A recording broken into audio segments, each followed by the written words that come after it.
Now, sports with Garrett Brown.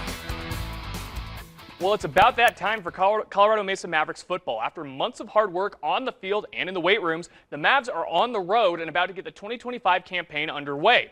The Mavs are headed north up to the Pacific Northwest to take on the number 21 ranked team, the Central Washington Wildcats, on a Thursday afternoon matchup. Actually, a rematch from an out-of-conference matchup from last season, where the Wildcats came into Grand Junction and essentially beat the Mavericks at their own game, showing off their stifling defense and devastating rushing attack that led to a 28-12 Wildcats win and eventually carried the Central Washington team into the D2 playoffs. Here's more from the Mavericks head coach on what he expects to see out of the Mavericks' first opponent. Coach Fitz does a great job. They got a good team. They've been to the playoffs the last couple of years.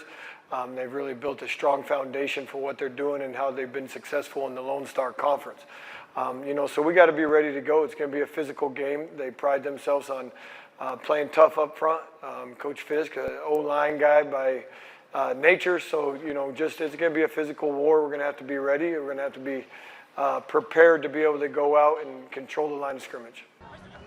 But when asked what Coach K thinks will ultimately be the key to winning round 2 with the Wildcats, as well as the other early games on the Mavericks' schedule, that comes down to simply executing. Early games, it's going to be the teams that play and make the fewest mistakes. We've got to go out. We've got to play our style of football. We've got to be able to get off the field on third downs defensively. We've got to get the ball back to our offense. We've just got to play great team football. Can't beat ourselves, so we've got to make sure that we're fundamentally sound in all three phases.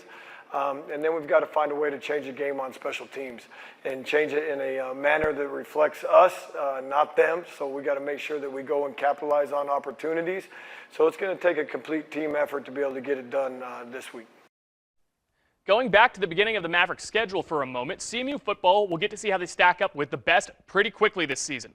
With 2 of their first 3 games on the schedule being matchups with playoff programs from last year, one being the Wildcats and the other being a Week 3 matchup with the reigning conference champion CSU Pueblo Thunderwolves. But the Mavs head coach says the team's focus in the offseason has been getting the most out of their opportunities to play this season, regardless of who they'll be lined up against.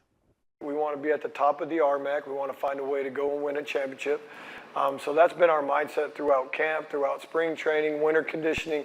All these things build up to fall, and we only get a limited amount of opportunities to go out and prove it. So now it's about showing up and making sure that we can capitalize. Each guy does their job so we can successfully function as a team.